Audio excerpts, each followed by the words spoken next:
नमस्कार, good morning, शुभ प्रभात। मैं हृदय मिश्रा आप सभी का स्वागत करता हूं। कैसे हैं आप लोग?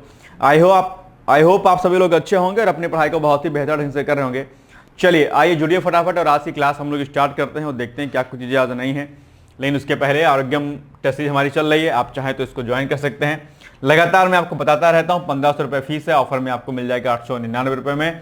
और यहाँ पर 7625 प्रश्नों के माध्यम से आपको इस पूरे जो है टेस्ट को कराया जाएगा। 7625 प्रश्न, ठीक है। तो ये बातें आपको यहाँ पर क्या करनी है, ध्यान देनी, जो आपके लिए सबसे ज्यादा क्या हो जाती है, महत्वपूर्ण हो जाती है, ठीक है। चलिए ये यहाँ पर 2500 का बैच जो है यहाँ पर हमारा, इसमें आपको वीडियो लेक्चर भी मिल जाएगा, नोट्स मिल जाएंगे, सब कुछ इसमें मिल जाएगा, कुछ अलग से आपको नहीं करना है, ठीक है।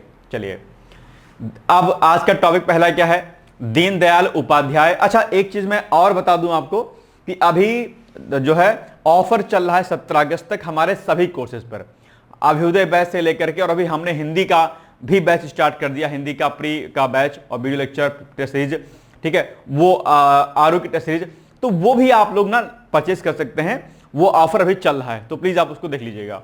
चलिए बाई कॉन्टेक्ट नंबर यहाँ पर मेंशन है, सीधे आप चाहें तो इस नंबर पे मुझसे बातचीत कर लीजिएगा, इस नंबर पे 860 वाले पे, ठीक है। चलिए दीनदयाल उपाध्याय, ठीक है, ग्रामीण कौशल्य योजना, ठीक है, ये अभी चर्चाओं में है। योजना का नाम यहाँ पे आपके सामने लिखा हुआ है, दीनदयाल उपाध्याय ग्रामीण कौशल्य योजना। क्यों चर्चाओं में? मंत्रालय इसके जो काम करता है इसमें वो करता है ग्रामीण विकास मंत्रालय भारत, यानी कि ministry of rural development, government of India के अंतर्गत ये योजना कार्य करती है। अगर हम इसकी उत्पत्ति की बात करते हैं तो यह योजना दरअसल दीनदयाल अंत्योदय योजना, सुना होगा आप लोगों ने, दीनदयाल अंत्योदय योजना राष्ट्रीय ग्रामीण आजीविका मिशन का ही क्या है, अपने आप एक पार्ट होता है ये। अगर हम इसकी शुरुआत वर्ष की बात करते हैं तो 25 सितंबर 2014 में इसकी शुरुआत होती है। पूर्ववर्ती विशेष परियोजना एवं आजीविका कौशल कार्यक्रम को पुनर्गठित करके इसको बनाया गया था। क्या इसका उद्देश्य था बनाने का? ग्रामीण गरीब युवाओं को निःशुल्क रोजगार संबद्ध, ठीक है, कौशल प्रशिक्षण प्रदान करना तथा उन्हें न्यूनतम मजदूरी या उससे अधिक वेतन वाली नियमित नौकरियों के लिए योग्य बनाना, ये दरअसल इस योजना का उद्देश्य है अपने आप में। तो ये ध्यान रखिएगा कि आपके एग्जाम में ये 3 फैक्ट आपके लिए क्या हो जाएंगे, सबसे इंपॉर्टेंट। और एक फैक्ट जो भी मैं आपसे कह रहा था कि ये योजना किस मंत्रालय के अंतर्गत काम करती है, आप कहेंगे सर ग्रामीण विकास मंत्रालय के अंतर्गत यह योजना कार्य करती है। कृपया करके आप लोग उत्तर अभी प्रश्नों का जरूर बताइएगा। आप लोग के कमेंट्स को मैं देखता हूं, है ना, तो कृपया करके आप लोग प्लीज इसको बताया करिए, ठीक है। चलिए योजनाओं पर प्रश्न बनता है, पूछ लेगा सीधे सीधे बताइए भैया, या इधर लिख देगा, एक तरफ आपके लिख देगा योजना और इधर लिख देगा वर्ष, उसका शुरुआत का वर्ष, तो आपको मैच करना रहेगा ऐसे ऐसे करके, या क्रम लिखना पड़ेगा ए बी सी, कौन सा क्रम सही है। तो आप लोग सभी चीजों को डेट के साथ में एग्जैक्टली ईयर भी आपको, ईयर और डेट दोनों आपको याद रखना है, ठीक। चलिए इसमें क्या कुछ अभी हाल ही में प्रोग्रेस हुई है, तो केंद्रीय ग्रामीण विकास राज्य मंत्री श्री कमलेश पासवान के द्वारा लोकसभा में दिए गए अपने एक ऑफिशियल डिटेल्स के अकॉर्डिंग इसमें कुल प्रशिक्षित युवा की बात करते हैं तो योजना की शुरुआत से अब तक लगभग 18.45 लाख ग्रामीण युवाओं को सफलतापूर्वक इसमें प्रशिक्षित किया जा चुका है। यह जवाब दिया गया है अभी लोकसभा में। लगभग 12.35 लाख अभ्यर्थियों को विभिन्न क्षेत्रों में रोजगार भी प्राप्त हुआ है, यह भी डेटा दिया गया है यहां पर, ठीक है। अगर हम बजट की बात करते हैं फाइनेंशियल ईयर 2026-27 की, तो इसमें 750 करोड़ रुपए तय किया गया है, जिसके माध्यम से लगभग 1.37 लाख ग्रामीण युवाओं को प्रशिक्षित करने का लक्ष्य रखा गया है। यानी कि 2026-27 में इस योजना में कुल कितना बजट पास किया गया, तो 750 करोड़ रुपए का बजट इसमें पास किया गया। यह भी पॉइंट आपको क्या करना है, याद रखना है, ठीक है। राज्यों और संघ शासित क्षेत्रों को 360.96 करोड़ रुपए की मूल स्वीकृति जारी की गई है। वे राज्यों के शासित प्रदेशों में अब तक 50.89 करोड़ रुपए का व्यय किया गया है। ये सारी जानकारी आपको यहां पर जो है दी गई है। कहां पर दी गई है? आपके लोकसभा में। तो ये वाला पॉइंट लेकिन इसमें सबसे ज्यादा इंपॉर्टेंट हो जाता है कि कुल कितना बजट इसमें आवंटित किया गया है। मैं बार बार आपसे कहता हूं कि अलग अलग योजनाओं पर जो बजट पास किया जाता है वो राशि आपसे पूछ ली जाती है। इसकी खास विशेषताओं की मैं बात करता हूं तो टारगेट ग्रुप इसमें कौन सा होता है? जिनकी उम्र 15 से 35 साल होती है, उन 15 से 35 साल के आयु के ग्रामीण गरीब इसमें पार्टिसिपेट करते हैं।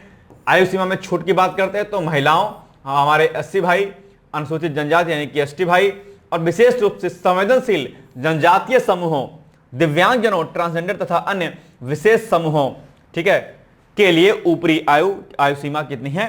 45 साल। वैसे तो इसमें जो एज ग्रुप है वो रहेगा 15 से 35, लेकिन कुछ लोगों को छूट दी जाती है जो यहां पर लिखे गए हैं।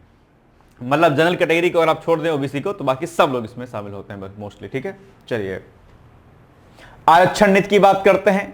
तो SC/ST स्तर पर न्यूनतम 50% धन का आवंटन, अल्पसंख्यकों के लिए 15% धन आवंटन, दिव्यांगजन के लिए 3% कवरेज अनिवार्य है। महिलाएं कुल लाभार्थियों में न्यूनतम 33%, यानी कि 1/3 महिलाएं होनी चाहिए।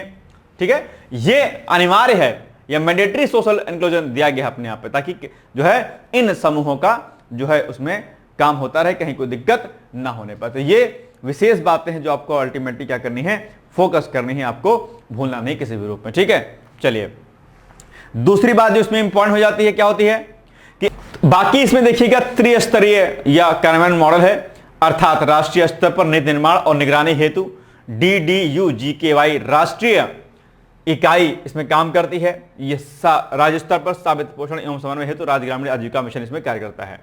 तो ये एक अपने आप में प्रमुख योजना है जो ग्रामीण युवाओं के लिए लगातार काम कर रही है। निश्चित तौर पर प्रश्न यहां से बन सकता है, आप लोग इसको ध्यान दीजिएगा। ठीक है भाई, इसकी PDF अगर आपको लेनी है तो उसके लिए आप हमारे टेलीग्राम चैनल पर जाइए, वहां पर आप डालिए डिकोड एग्जाम ऑफिशियल, वहां पर आपको 32-33 हजार सब्सक्राइबर जो दिखाई देगा डिकोड एग्जाम पर, उसको आपको ज्वाइन करना है और वहीं पर जो है सुबह सुबह 10 बजे आपको PDF मिल जाया करती है। ठीक है, चलिए जिसका लिंक डिस्क्रिप्शन बॉक्स में दिया गया होगा।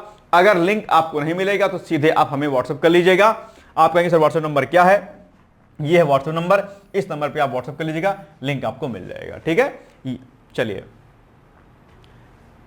बाकी आप एक बार इसको पढ़ लीजिए खुद से, मैं ज्यादा डिटेल्स नहीं पढ़ा रहा हूं, नहीं तो फिर बहुत लंबा हो जाएगा अपने आप पे। आप इसको एक बार PDF से देख लीजिएगा, एक बार मैंने डिटेल्स डाल दिया है, बाकी आप देख लीजिएगा। ठीक है, चलिए अब आप बताइए इसका उत्तर क्या हो जाएगा प्रश्न का आंसर, प्लीज आप जोड़ दीजिएगा। ठीक है, दीनदयाल उपाध्याय ग्रामीण कौशल योजना के संदर्भ में लिखित कथनों पर विचार कीजिए। ठीक है, यह योजना केंद्रीय कौशल विकास और उद्यमिता मंत्रालय द्वारा संचालित एक प्रमुख कार्यक्रम है, या बाकी जो 2 अन्य ऑप्शन दिए गए हैं उनमें से क्या क्या होगा बताइएगा मुझे, कौन सा विकल्प आपका इसमें से सही कथन हो जाएगा बताइएगा।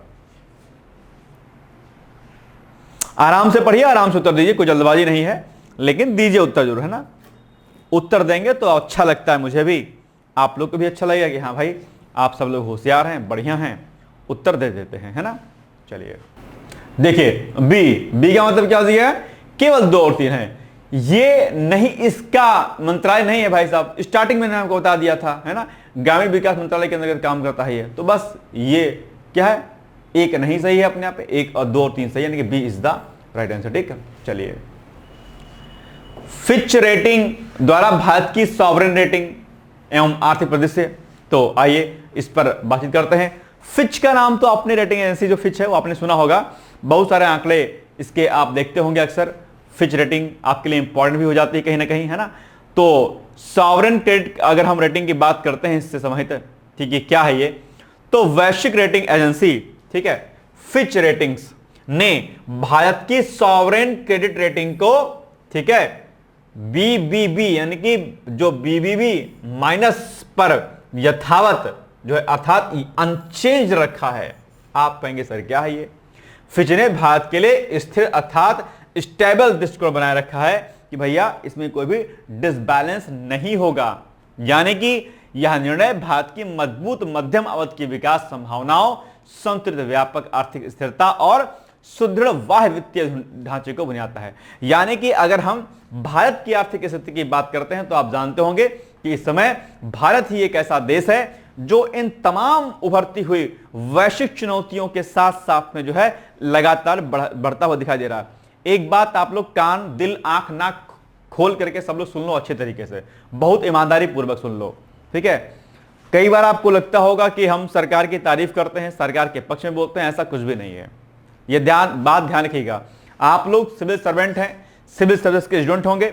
आप ये व्हाट्सएप पे और ये फेसबुक पर जो चैटिंग चलती रहती है, जो बाइट चलती रहती है, उसको देख करके अगर अपना कोई प्रशासन आप लोग बनाते हैं, it's not a good method. ध्यान रखिएगा, मैं सिविल सेवा के अभ्यर्थियों को पढ़ाता हूं, मैं खुद तैयारी करता हूं और मैं जानता हूं कि सरकार वर्तमान में किस क्षेत्र में बेहतर कार्य कर रही है और किस क्षेत्र में बेहतर कार्य नहीं कर रही है।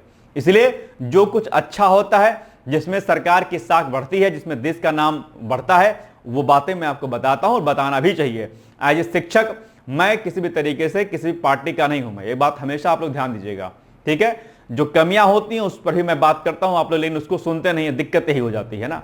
जब कमियों की बात करता हूं तो आप उसको नहीं सुनते हैं, ठीक है। जहां पक्ष की बात आती है आप कहते हैं कि सर आप इनका जो है पक्ष कर लेते हैं। तो ये मेरी जब मेरी क्लास में रहा करे तो अनफेयर होकर के मेरी बातों को सुना करिए, ठीक है। अपने हिसाब से मेरा आकलन कभी भी मत किया करिए, ठीक है। ध्यान रखिएगा इस बात का।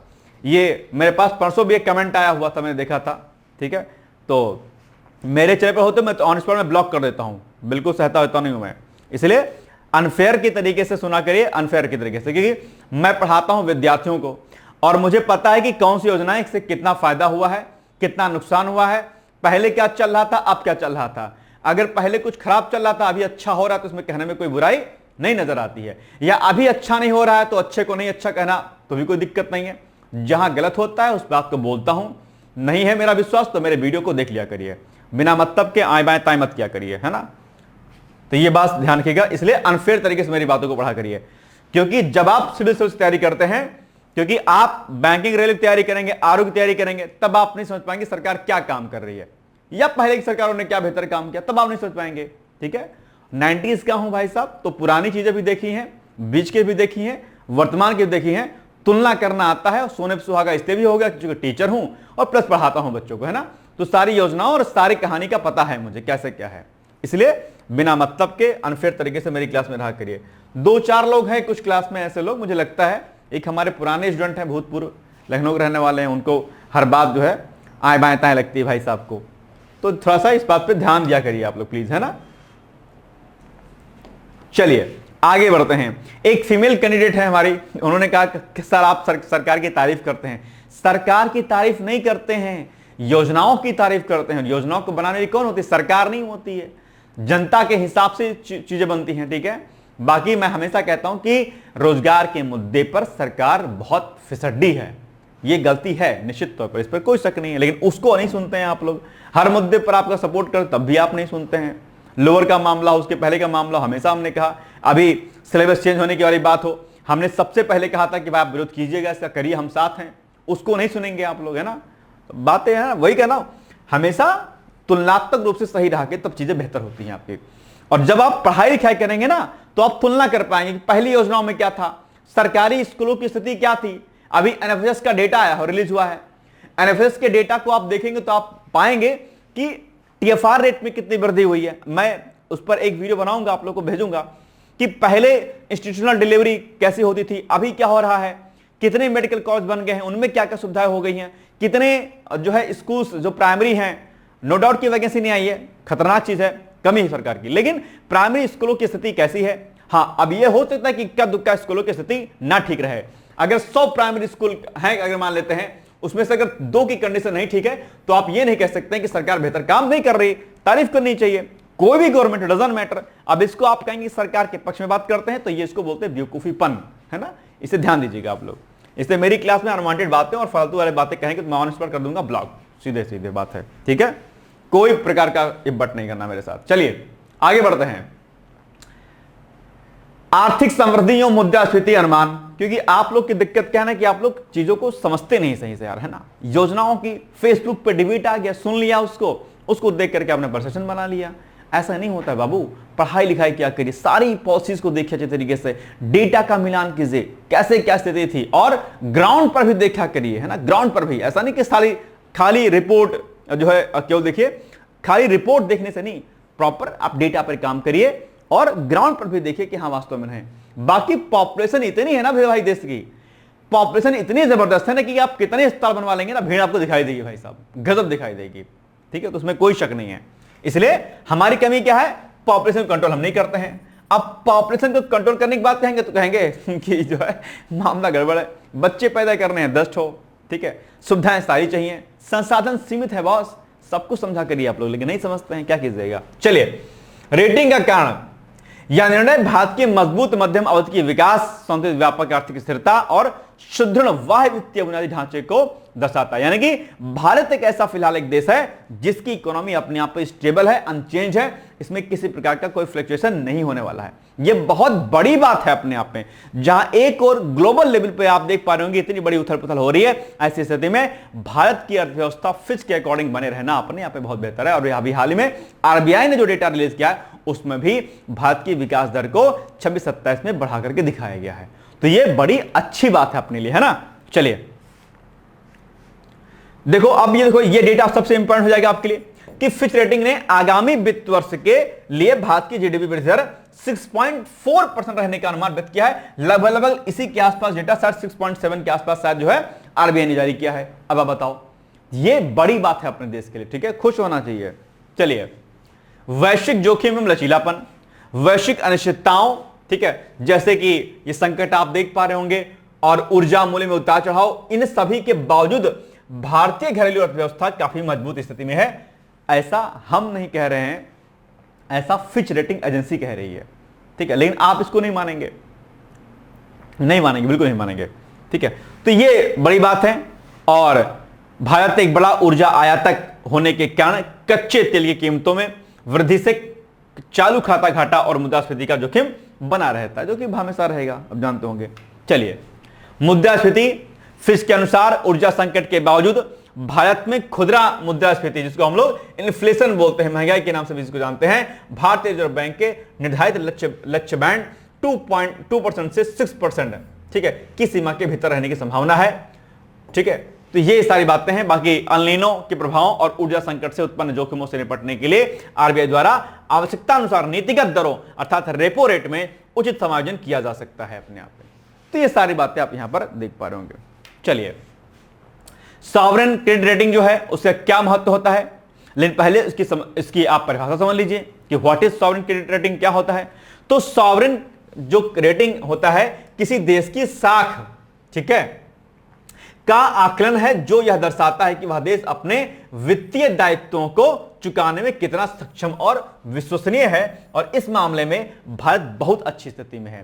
ट्रिपल बी श्रेणी के अर्थ है, जो कि फिच ने अभी कहा था कि हम ट्रिपल बी श्रेणी में हैं, जो मैंने आपको स्टार्टिंग में दिखाया था। ये कहां गया, ये है ना, कि वैश्विक रेटिंग ऐसी फिच रेटिंग ने भारत की सॉवरेन क्रेडिट रेटिंग को ट्रिपल बी रखा है। तो सॉवरेन क्रेडिट आप समझ गए, अब फिर ट्रिपल बी क्या है ये समझ लो आप एक बार जरा फटाक से, ठीक है। इसका अर्थ क्या है कि इन्वेस्टमेंट ग्रेड की सबसे निचली श्रेणी है। इसका अर्थ यह कि देश में डिफॉल्ट का जोखिम कम है और ऋण चुकाने की क्षमता पर्याप्त है। हालांकि प्रतिकूल आर्थिक परिस्थितियों को इस पर कोई प्रभाव पड़ सकता है। यानी कि भारत अभी भाई साहब ठीक स्थिति में है, कहीं कोई दिक्कत नहीं है, आराम से जो है आप यहां पर इन्वेस्टमेंट कीजिए, ऋण चुकाने का कोई दिक्कत नहीं है, अपने यहां पर चल रही है, ठीक है। प्रभाव इससे निश्चित तौर पर एक सकारात्मक या स्थिर सॉवरेन रेटिंग अंतर्राष्ट्रीय बाजारों से भारत सरकार और भारतीय कंपनियों के लिए विदेशी पूंजी जुटाने तथा ऋण की लागत कम करने में सहायक होती है। तो हमारी साख क्या है, मजबूत हो रही है अपने आप में। चलिए आइए आगे बढ़िए। अब प्रधानमंत्री मोदी जी कई सारी यात्राओं पर गए हुए हैं, ठीक है। तो आप लोग कहेंगे प्रधानमंत्री मोदी जी घूम रहे हैं। अब नॉर्वे गए प्रधानमंत्री, भी हाल में गए थे, आप जानते होंगे। 43 ईयर के बाद नॉर्वे कोई गया था। 43 साल तक झूला झूलते रहे, कोई नहीं जा पाया। आप जब तक नहीं जाएंगे कंट्रीज में, आप पार्टिसिपेट नहीं करेंगे, तब तक कैसे कोई काम होगा, नहीं होगा। नॉर्वे के कई सारे समझौतों पर साइन हुआ, हमारे यहां पर बढ़िया काम चल रहा है, लेकिन उसको कहते हैं लोग घूमते हैं। चलिए फिर कहेंगे हृदय सर आप बीजेपी की तारीफ करते हैं। नहीं भाई, मैं सरकार की पॉलिसियों की पर बात करता हूं, अच्छी पॉलिसी की बात करता हूं, खराब पॉलिसी की बात करता हूं, ठीक है। तो पॉलिसी अच्छी होती है, सरकार आए बाएं जाती रहती है, ठीक है। विश्व रेटिंग एजेंसी जो है, आप लोग भी ना, मतलब जैसे कहते हैं ना बच्चे मन के सच्चे, तो आप लोग की मैच्योरिटी लेवल अभी बहुत कम है, मुझे कभी कभी नजर आता है ना कि आप लोग क्या पढ़ते लिखते हैं, है ना। वैश्विक रेटिंग एजेंसी द्वारा जारी की जाने वाली सॉवरेन क्रेडिट रेटिंग के संदर्भ में निम्नलिखित कथनों में से कौन सा कथन सही नहीं है, रॉन्ग स्टेटमेंट कौन सा है, ये आपको बताना है। लेक्चर आज ज्यादा हो गया, नहीं क्या करें यार, आप लोग जो है ना कोई समझते नहीं हो, है ना। जेनजी हो ना आजकल, जेनजी बम हो गया आजकल, जेनजी को सब चीजें नहीं पता होती, पहले क्या था अभी क्या था। इतिहास के पन्नों में जाया करिए कभी, है नहीं। चलिए क्यों मुस्कुरा रहे हैं आप लोग भाई? कोई कह रहा सर आज लग रहा है मुझे टारगेट कर रहे हैं। नहीं, टारगेट नहीं कर रहा हूं। पढ़ा लिखाई करिए ना, अच्छे से पढ़ा करिए आप लोग, है ना, सारी चीजों को पढ़िए अच्छे तरीके से, तब समझ में आएगा। जब सरकार खराब काम करे तो खराब खराब बोलना चाहिए, अच्छा काम करे तो अच्छा कहना चाहिए ना। चलिए, क्या देगा इसका उत्तर बाबू जी लोग? सी इज द राइट आंसर। ठीक है, ये देखिए,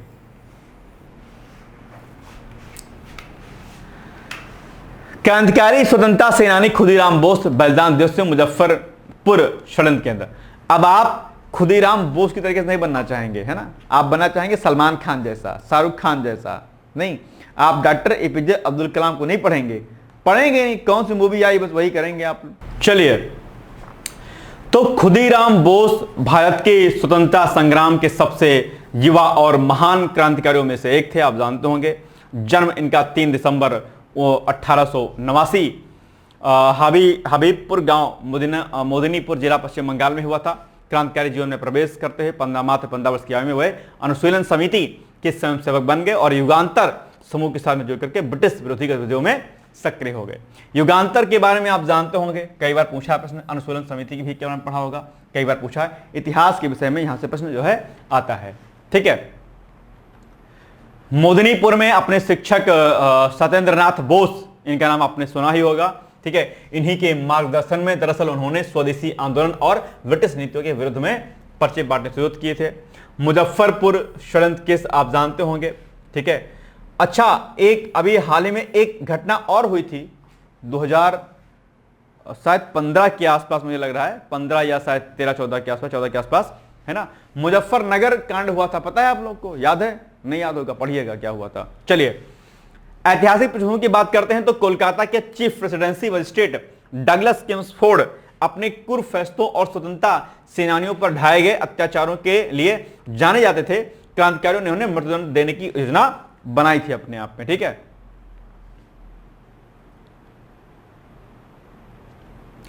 अनुशीलन समिति के निर्देश पर खुदीराम बोस और प्रफुल्ल चाकी को किंग्सफोर्ड की हत्या का कार्य सौंपा गया था। 30 अप्रैल 1908 को बिहार के मुजफ्फरपुर में दोनों क्रांतिकारियों ने किंग्सफोर्ड की बग्घी समझकर बम फेंका।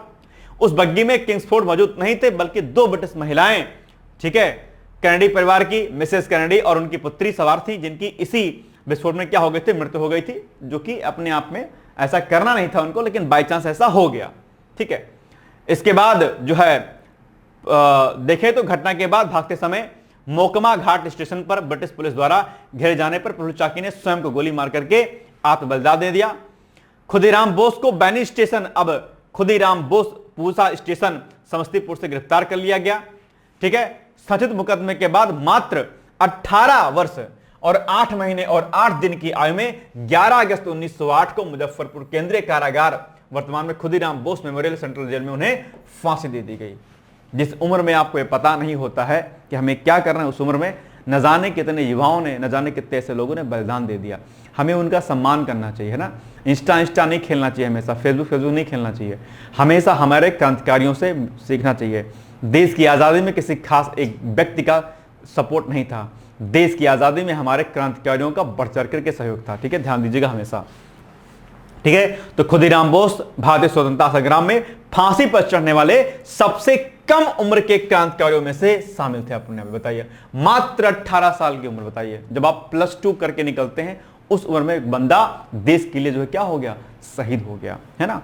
और इन्हीं क्रांतिकारियों को हमारी इतिहास की किताबों में, ठीक है, क्रांतिकारी आतंकवादी कहा गया था। आप पढ़ते होंगे उन इतिहास के पन्नों में, लेकिन उस पर आप नहीं बोलेंगे कि आप जेंजी हैं, आप क्यों बोलेंगे, आपको तो पता ही नहीं कुछ क्या है। ठीक है, तो ये बात, और अभी तक पढ़ाया जा रहा था एनसीईआरटी किताबों में। न जाने कितने घटिया चीजें हमारे एनसीईआरटी में मेंशन थी, जिसको हमको नहीं पढ़ना था, लेकिन हमें पढ़वाया गया। मिनिस्ट्री ऑफ एजुकेशन ने इस पर कोई ताएं बाएं ताएं नहीं बोला। तो ये सब चीजें कमियां थी बहुत जबरदस्त तरीके से, जो हमारे दिल और दिमाग को कुंद कर दी गई, है ना। अब चीजें ठीक हो रही हैं तो फिर मामला बिगड़ रहा है। ठीक है, शिक्षा मंत्री इस्तीफा दो नहीं। चलिए, खुदीराम बोस, अच्छा, उनके हाथ में भगवत गीता लेकर के हंसते हंसते फांसी के फंदे को चूमने के साहस ने पूरे देश के युवाओं में राष्ट्रीयता की एक नई लहर पैदा कर दी थी कि हाँ, कोई व्यक्ति इस तरीके से हमारे लिए जान दे दिया, है ना। चलिए, बंगाल में धोती किनारों पर खुदीराम नाम बुना जाने लगा, जो युवाओं के लिए गर्व का प्रतीक बन गया अपने आप पे। तो ये बड़ी बात थी खुदीराम बोस को लेकर के, आप लोग इनका नाम ध्यान रखिएगा, ठीक है। चलिए भाई बताइए इसका उत्तर क्या हो जाएगा आप लोग के लिए।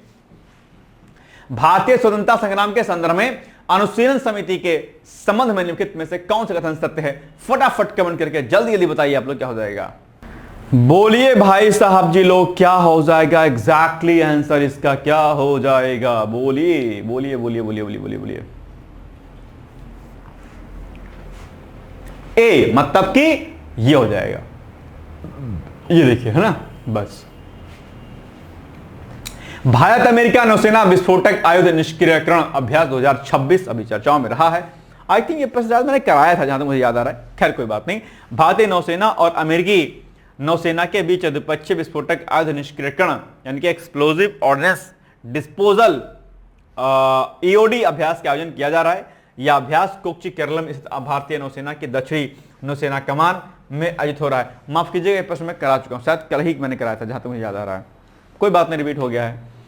यह एक बहुदिवसीय द्विपक्षीय अभ्यास है, मतलब 2 देशों का अभ्यास है जो 14 अगस्त से संचालित हो रहा है अपने आप में। आज डेट क्या हो गई है?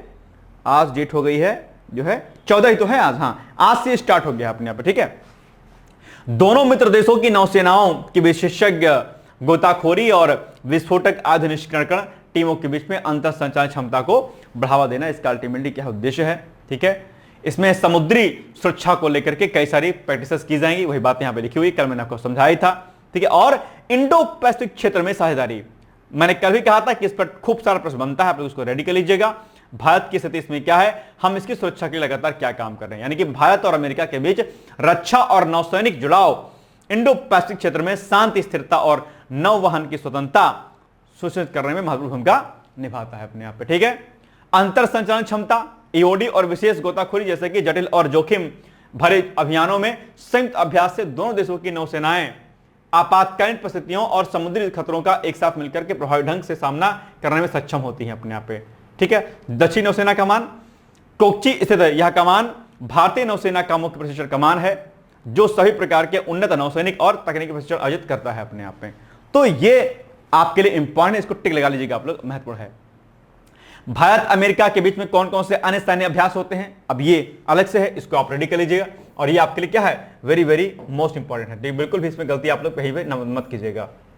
मालाबार अभ्यास होता है भारत अमेरिका के मध्य में, यानी कि बहुपक्षीय नौसैनिक अभ्यास भारत, अमेरिका, जापान और ऑस्ट्रेलिया जो कि क्वाड के देश हैं।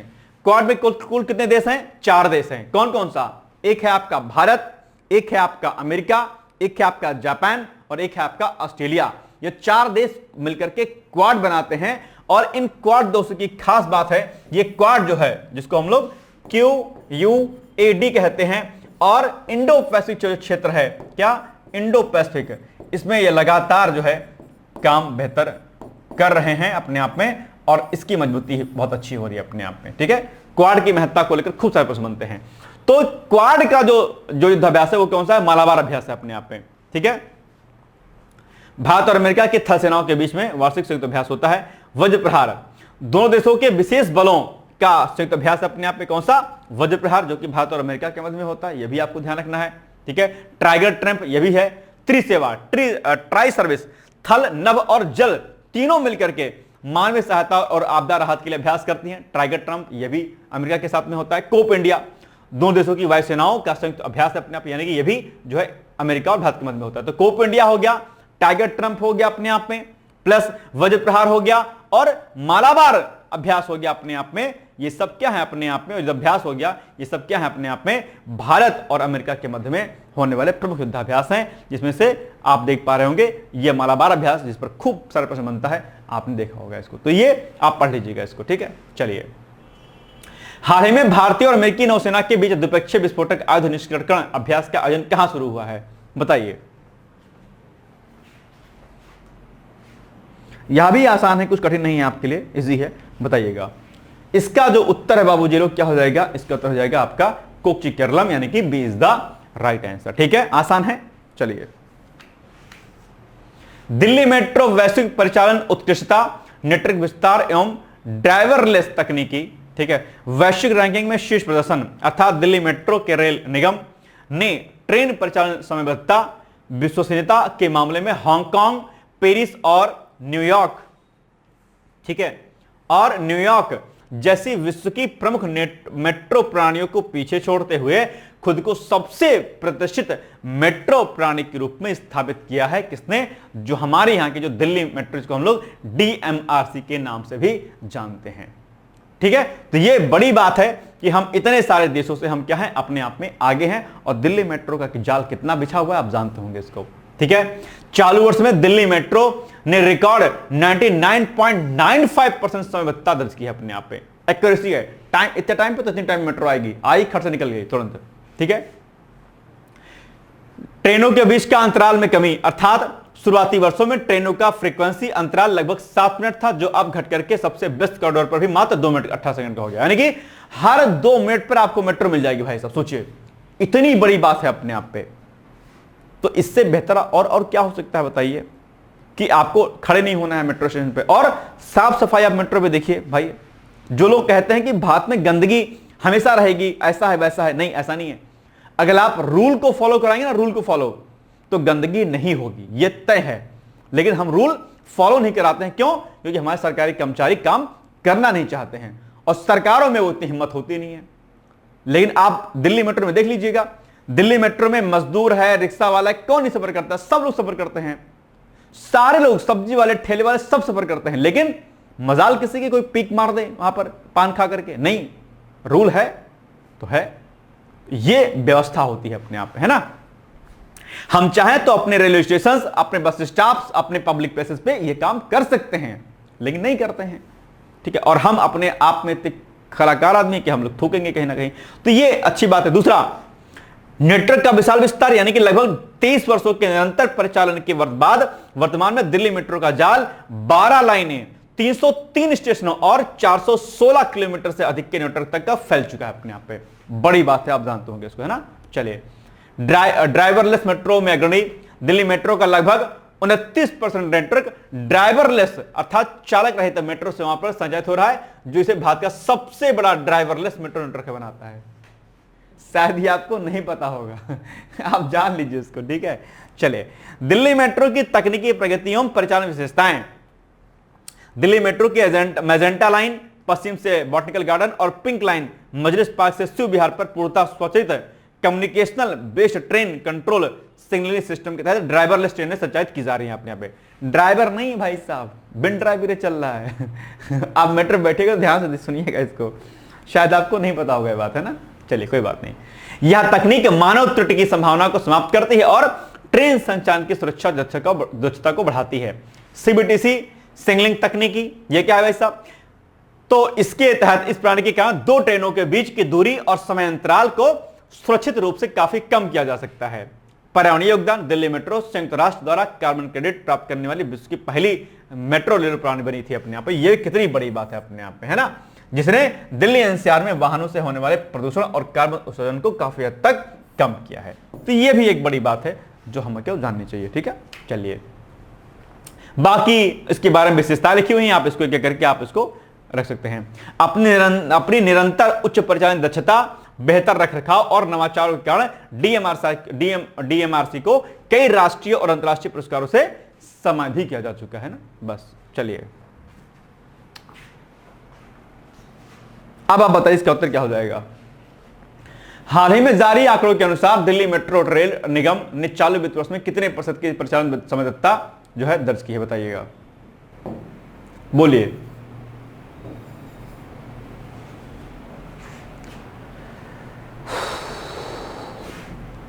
सी होगा क्या? बिल्कुल सही होगा, सी इज द राइट, 99.9%, मतलब लगभग 100% ही एक तरीके से। चलिए, ई उपहार पोर्टल एक ऑनलाइन प्लेटफॉर्म है जिसे भारत के राष्ट्रपति को मिले खास उपहारों और यादगार चीजों की पारदर्शी सार्वजनिक नीलामी के लिए बनाया गया है। राष्ट्रपति के लगभग 300 चुने हुए उपहारों की नीलामी के लिए हाल ही में ई उपहार नीलामी का 3रा संस्करण लॉन्च किया गया है। तो ये आपको पता होना चाहिए, महत्वपूर्ण भी आपके एग्जाम के लिए आ सकता है एग्जाम में, है ना। इस पहल का मकसद क्या है? सरकारी उपहारों के निपटान में पारदर्शिता सुनिश्चित करना और साथ ही नागरिकों को कीमती यादगार चीजें खरीदने का मौका देना है। इस सार्वजनिक नीलामी प्रक्रिया से मिलने वाले पैसे का इस्तेमाल सामाजिक कल्याण और राष्ट्रीय विकास के कामों में किया जाता है ना, जो उनको पुरस्कार आदि मिलते हैं। चलिए, ऐसे पोर्टल बहुत महत्वपूर्ण होते हैं ना, परीक्षा में आते हैं। हाल ही में लॉन्च किए गए ई उपहार पोर्टल का मुख्य उद्देश्य क्या है, बताइए।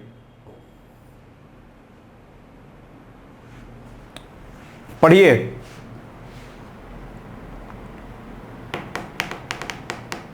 निश्चित तौर पर इसका उत्तर ए होना चाहिए, है ना, सिंपल सी बात है, ठीक है, बिल्कुल सही बात है। चलिए, अच्छा, हम लोग को तो इतने उपहार मिलते ही नहीं है कि नीलामी करवा जा सके, या मिलते हैं इतने?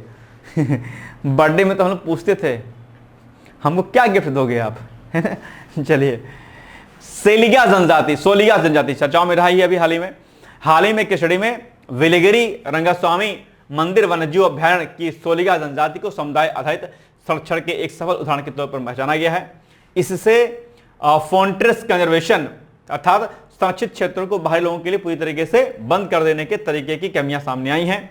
सोलिगा शब्द का अर्थ क्या है? बांस के बच्चे, जो प्रकृति के साथ उनके गहरे रिश्ते को दिखाता है अपने आप में। यह मुख्य रूप से कर्नाटक तमिलनाडु में पाए जाने वाले आदिवासी जो है वन निवासी हैं, वे विलिगिरी रंगना पहाड़ियों और माले महादेश्वर पहाड़ियों के आसपास रहते हैं। 2011 में सोलिगा टाइगर रिजर्व के अंदर रहने वाला पहला ऐसा आदिवासी समुदाय बन गया जिसके वन अधिकारों को अदालत ने मान्यता दी थी। याद है आपको? मैंने शायद आपको कराया भी था प्रश्न, ये अभी हाल फिलहाल में भी चर्चाओं में था, तो हमने आपको बताया था, ठीक है। नहीं तो आप जानते होंगे कि आजकल हम लोग इकोसिस्टम को इतना मजबूत करने की कोई किसी को खास अधिकार हम देते नहीं, लेकिन इस जनजाति को खास अधिकार दिए गए थे, वन अधिकार दिए गए थे अपने आप में, है ना।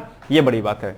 सोलिगा जनजाति कहां पाई जाती है ये आप देख लीजिएगा, प्रश्न आपके लिए इंपॉर्टेंट है, आ सकता है आपके एग्जाम में, ठीक है।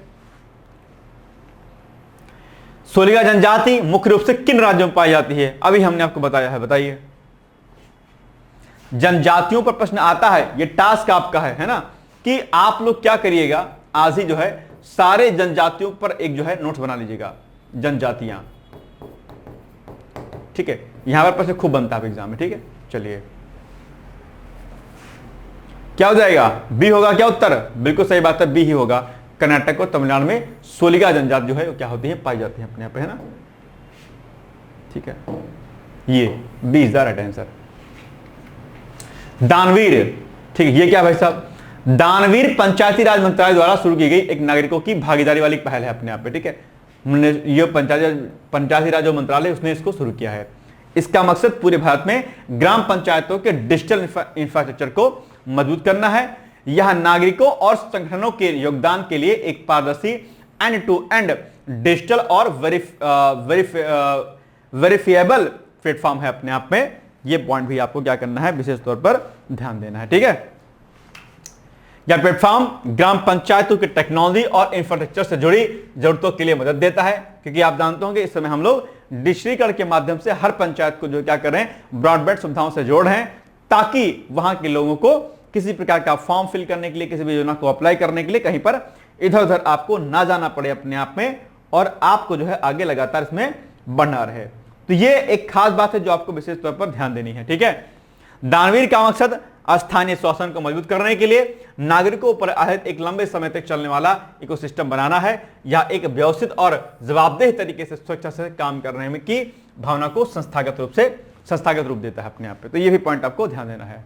बस, दानवीर पहल किस मंत्रालय द्वारा शुरू की गई थी, बताइए। 4 ऑप्शन दिए गए हैं आपके सामने, बताइए। सी मतलब कि पंचायती राज मंत्रालय स्टार्टिंग में था अपने आप में, कहां गया भाई, ये देखो पंचायती राज मंत्रालय, पहले ही पॉइंट मैंने आपको कहा था, घेरा कर बना दिया था। चलिए, अब आज आपके लिए अभ्यास प्रश्न है कि भारतीय संविधान के अनुसार भारत का संवैधानिक प्रमुख कौन होता है। कितना आसान, लड्डू जैसा प्रश्न है एकदम से ना, रसगुल्ले जैसा प्रश्न है, एकदम रसमलाई जैसा प्रश्न है। किसके जैसा? रसमलाई के जैसा। बताइएगा इसका उत्तर क्या हो जाएगा, आप प्लीज कमेंट करके बताइएगा। गिव मी योर आंसर लल्ला जी, लोग बताइए फटाफट क्या हो जाएगा इसका उत्तर। चलिए आगे बढ़ते हैं हम लोग। बाकी एक प्रश्न आपके सामने है, इसको आप अभ्यास कर सकते हैं कि वैश्विक सांस्कृतिक कूटनीति के युग में भारत अपनी सॉफ्ट पावर क्षमता को विस्तार देने के लिए फिल्म एवं मीडिया क्षेत्र का किस प्रकार लाभ उठा सकता है। ग्लोबल साउथ फिल्म महोत्सव के आयोजन के संदर्भ में विश्लेषणात्मक मूल्यांकन कीजिए। इस पर आप अपनी राय लिख सकते हैं, अपना उत्तर लिख सकते हैं, कोई दिक्कत नहीं, ठीक है। दूसरा प्रश्न क्या है, अंतरराष्ट्रीय फिल्म सह निर्माण समझौते भारत में मीडिया एवं मनोरंजन उद्योग के आर्थिक संबंधन में क्या भूमिका निभाते हैं, प्रमुख संस्थागत तंत्रों का उल्लेख करते हुए स्पष्ट कीजिए। इसको भी आप लिख सकते हैं, एक ही टॉपिक पर है। बाकी भैया 17 अगस्त तक हमारे सभी कोर्सेज में आपको ऑफर मिल रहा है। आप आराम से धूमधाम से इन कोर्सेज में आप एडमिशन ले सकते हैं। हमारी टेस्ट सीरीज पर भी चल रहा है ऑफर, और अभी टेस्ट सीरीज हमने एक हिंदी की ओनली हिंदी के हमने टेस्ट सीरीज शुरू कर दी है। Are only 20 full length test हमने शुरू कर दिया है। हिंदी का हमने वीडियो लेक्चर और प्लस टेस्ट सीरीज वो भी शुरू कर दिया है, तो आप एनरोल हो सकते हैं इसमें। सब में ऑफर आज लिखा हुआ है, यहाँ पे ये हमारे सारे बैचेज की डिटेल्स है, यहाँ पे हमारे टेस्ट सीरीज है। आप किसी भी कोर्स में आप एनरोल होकर के अपनी तैयारी कर सकते हैं। ये सारी चीजें आपको यहाँ पर हमने बता दिया, ठीक है। किसी भी कोर्स में आपको एनरोल होना होगा तो आप हमें दिए गए नंबरों पे आप संपर्क कर सकते हैं। ये कॉन्टेक्ट नंबर आपको यहाँ पर दिए गए हैं, ठीक है। चलिए, तो ये हो गया आज का वीडियो, बाकी मिलेंगे कल। ये जो कोर्स मैं आपसे कह रहा था, ये हमने हिंदी के नए कोर्स शुरू किए हैं, आप इसका स्क्रीनशॉट ले सकते हैं और डिटेल्स जानकारी के लिए आप इन दिए गए नंबरों पे संपर्क हमसे कर लीजिएगा, ठीक है। इसमें हिंदी के हमने 3 कोर्स शुरू किए हैं अपने आप पे। एक है हिंदी की टेस्ट सीरीज ओनली, एक है हिंदी का video lecture plus test series, और एक है आपका क्या कहते हैं आरओ का जीएस प्लस हिंदी का टेस्ट, ठीक है, 20 फुल लेंथ टेस्ट। तो ये सारी बातें यहां पर है, आप इसको देख लीजिएगा, ये देखिए, ठीक है। सब तीनों कोर्स 1, 2 और यहां पर तीनों कोर्स हमने यहां पर लिख दिया है, ठीक है, देख लीजिएगा आप लोग। चलिए, आज के बस इतना ही, बाकी मिलेंगे कल। तब तक आप लोग पढ़ते रहिए, मुस्कुराते रहिए, व्यस्त रहिए। बहुत बहुत धन्यवाद है, all the best, thank you so much, bye bye, take care. और हाँ, जो है आज हो गई कितनी तारीख, आज हो गई 14 अगस्त, और हर घर तिरंगा अभियान से आप जरूर जुड़िएगा। अपने अपने घरों पर देश का जो हमारा ध्वज है, तिरंगा है, उसको लहराइएगा। किसी पार्टी, किसी धर्म, किसी चीजों से ऊपर उठ करके देश के लिए अपने भाव को जागृत करने का प्रयास जरूर कीजिएगा, ठीक है। देश की बात है, इसे देश का साथ हमेशा दीजिएगा। बहुत बहुत धन्यवाद है। कल 15 अगस्त है, तो कल क्लास में नहीं लूंगा, कल ऑफ रहेगा। कल यूपी स्पेशल की क्लास संभवतः जो है यूपी करंट अफेयर्स जो जुलाई माह का है, वो शायद आपको डाला जाएगा, तो वो आप मॉर्निंग में देख सकते हैं, ठीक है। बहुत बहुत धन्यवाद है, all the best, thank you so much, bye bye, take care, जय हिंद, जय भारत, थैंक यू।